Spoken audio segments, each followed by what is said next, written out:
The night was heavy with an eerie silence as I sat alone in my restaurant, drowning in paperwork. The place had emptied hours ago, but the stacks of bills, invoices, and menus demanded my attention.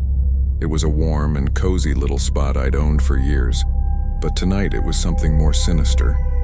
I'd decided to work late to catch up on the never-ending admin tasks that come with running a restaurant. There was a peaceful solitude to the place, illuminated only by the dim, flickering overhead lights. Then, an angry voice shattered the quiet. I glanced at the clock, past midnight. Who in their right mind would be here at this hour? My heart sank as I entered the dining area, coming face to face with a furious customer. His name was Josh, and he was livid about his meal. He demanded a refund, his voice dripping with anger. I did my best to calm him, offering to make amends, but he was beyond reason. He wanted a fight, not a solution. One of my employees offered to stay with me, sensing the brewing tension, but I naively told him to go home. I thought I could handle Mark on my own, a decision that would haunt me. Mark's threats reverberated through my head as I returned to my office, his harsh words echoing but growing distant. I needed to focus on my work, finish up, and get out before things escalated any further. But then came the noise from the basement. A distant whisper, it seemed. It was an odd sound, unnaturally chilling.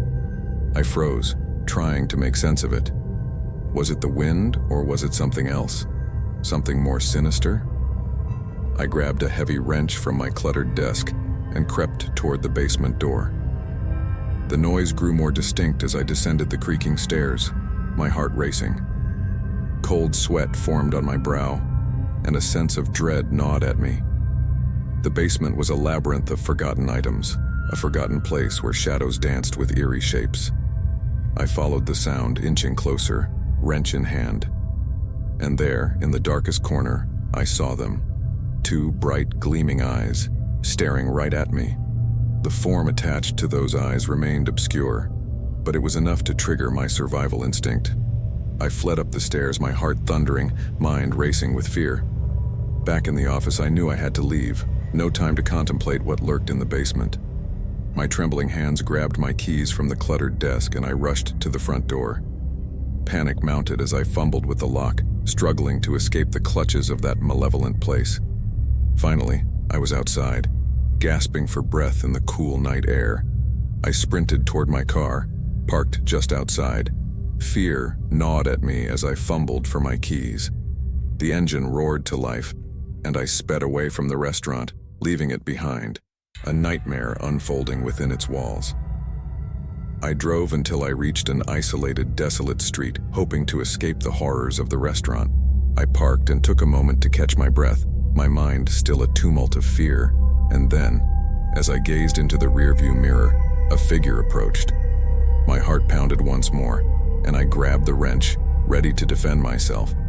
But as the figure drew closer, I recognized the face, one that brought both relief and confusion. It was my boyfriend, David. Tears welled up as I hugged him tightly, finally feeling safe. David, you won't believe what just happened. There was something in the basement, something that... He held me close, trying to calm my trembling body. It's going to be okay. We'll figure this out together. As I looked into his eyes, I wondered if what I'd seen in the basement was real or a product of exhaustion and fear. But one thing was certain. That restaurant, once my sanctuary, was now a place of unspeakable horror, and I'd need David's support to confront the darkness that had invaded my life. I was one of the 3 waitresses working late to close the restaurant on that stormy night. It had been a challenging evening, with unruly customers growing increasingly boisterous. The rain outside had intensified, morphing into a torrential downpour, and the atmosphere inside the restaurant had shifted from bustling to eerie. Together, Mia, Sarah, and I walked toward our cars, the only sources of light in the otherwise desolate streets. The restaurant's dimmed lights cast ominous shadows that seemed to reach out for us as we approached our vehicles. Then, out of the darkness, a man suddenly materialized. His clothes were drenched, and his eyes gleamed with madness. Without warning, he lunged at us with menacing intent. Panic seized us and we scattered in different directions, our terrified cries lost in the downpour. I found myself sprinting through a dimly lit alley, my heart pounding in my chest. The man's heavy footsteps echoed behind me, drawing nearer with each passing moment. Desperation consumed me as I sought refuge, my breath ragged and strained. Sarah had taken cover in a nearby park, her clothes soaked as she darted behind trees and benches. She dared not make a sound, her eyes darting anxiously as she searched for our pursuer. Emma had sought shelter in a nearby convenience store. Gasping for breath, her heart raced as she tried to catch sight of the man who had chased us. The cashier looked at her with confusion, oblivious to the danger lurking outside. The relentless man continued his pursuit, his crazed laughter echoing through the rain-soaked streets. We could hear him, his voice a chilling promise of impending terror. He was a relentless predator, and we were his prey. The storm raged on outside, providing the perfect cover for the nightmare that had descended upon us. Mia, who had run into the park, crouched behind a tree, her body shivering, not just from the rain, but from the fear that gripped her. The raindrops fell like icy needles, and her clothes clung to her skin, making her feel vulnerable and exposed. Emma, who had taken refuge in the convenience store, frantically explained the situation to the bewildered cashier, her voice trembling. The store's fluorescent lights buzzed above her as she scanned the street for any sign of the relentless pursuer. The man's footsteps were growing nearer, his sinister laughter echoing through the alley.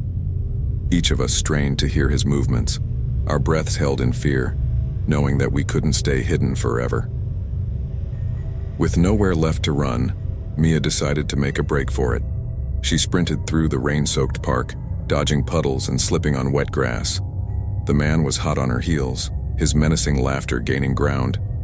I, in the alley, heard the commotion as the chase continued. Mia's panicked cries echoed through the night, and I knew that I had to do something. As the man came into view, his crazed eyes locking onto Mia, I found a piece of broken wood on the ground. With all the courage I could muster, I lunged forward and struck the man across the back with the makeshift weapon. He cried out in pain, momentarily stunned. Mia seized the opportunity to escape, and we ran as fast as we could through the rain-soaked streets. Back at the park, Sarah had witnessed the brief confrontation and joined our escape. The man, though injured, continued to chase us, but the advantage had shifted in our favor. With the rain pouring down and the streets glistening with reflections of neon lights, we managed to stay a step ahead of our pursuer. We made it to a well-lit street, where we spotted a group of people. Gasping for breath, we rushed towards them, explaining our ordeal. The man, realizing he was outnumbered, retreated into the darkness.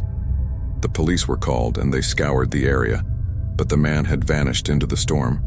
We gave our statements, soaked to the bone and trembling with fear.